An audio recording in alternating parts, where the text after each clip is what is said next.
Hello friends, welcome to சமையல் பட்னம். இன்றைக்கி நம்ம சேனலில் ரொம்ப சுவையான மோர் குழம்பு எப்படி செய்கிறதுன்னு பார்க்க போகிறோம். ஃபர்ஸ்ட் இதுக்கு ஒரு 2 டீஸ்பூன் அளவு தோரம் பருப்பு, அப்புறம் 2 டீஸ்பூன் அளவு அரிசி, இது ரெண்டுத்தையும் ஒரு 30 நிமிஷம் தண்ணியில் ஊற வச்சிடலாம்.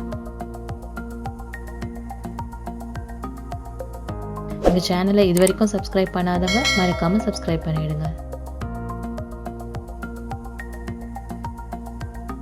அடுத்து இது கூட 4 பச்சை மிளகாய், ஒரு 5-6 பூண்டு பல், 2 டீஸ்பூன் அளவு கட் பண்ண தேங்காய், கொஞ்சம் கொத்தமல்லி, அப்புறம் ஒரு டீஸ்பூன் அளவு சீரகம். இது எல்லாத்தையும் சேர்த்து மிக்சியில் போட்டு நல்லா பேஸ்ட்டாக அரைச்சிக்கலாம்.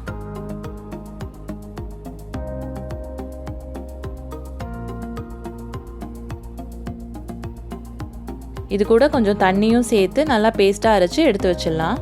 நீங்கள் தேங்காய் ஆட் பண்ணாமல் கூட இதை செய்யலாம், பட் தேங்காய் ஆட் பண்ணால் தான் டேஸ்ட் ரொம்ப நல்லாயிருக்கும்.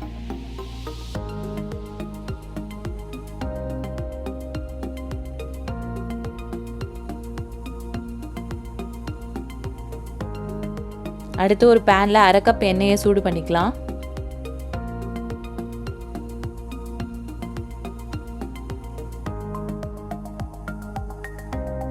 எண்ணெய் நல்லா காஞ்சோன்னு அதில் 1/2 டீஸ்பூன் கடுகு, 1/2 டீஸ்பூன் சீரகம், 1/2 டீஸ்பூன் உளுத்தம்பருப்பு, 1/2 டீஸ்பூன் சோம்பு,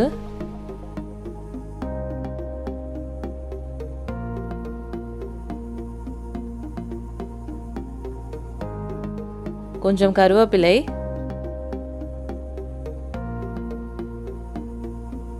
ரெண்டு நறுக்கின வெங்காயம்,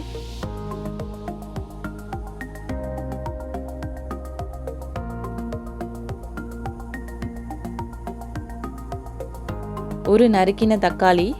இது எல்லாத்தையும் சேர்த்துட்டு நல்லா வதக்கிக்கலாம்.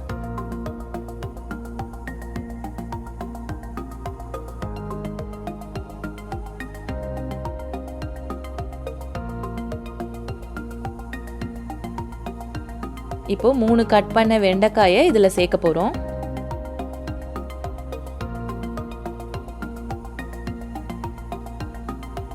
அடுத்து இதில் ஒரு 5 காஞ்ச மிளகாய் சேர்த்துக்கலாம்.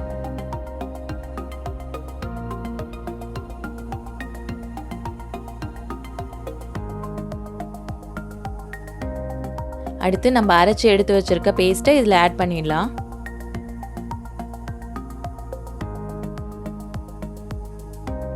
இப்போது தேவையான தண்ணி சேர்த்து இதை நல்லா மிக்ஸ் பண்ணி விட்டுடலாம்.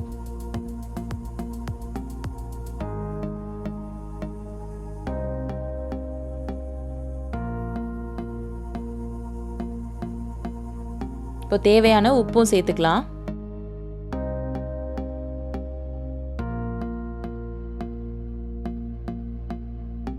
அடுத்து இதில் 1/2 டீஸ்பூன் மஞ்சள் தூள்,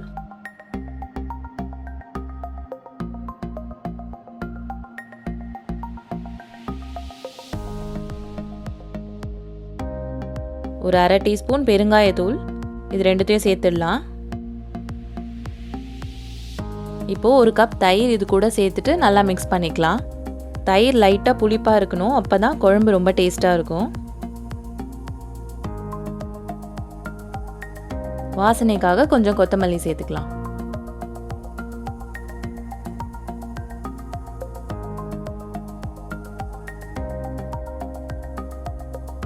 இப்போ இதை ஒரு 5 நிமிஷம் நல்லா கொதிக்க விட்டுட்டு ஸ்டவ் ஆஃப் பண்ணிடலாம்.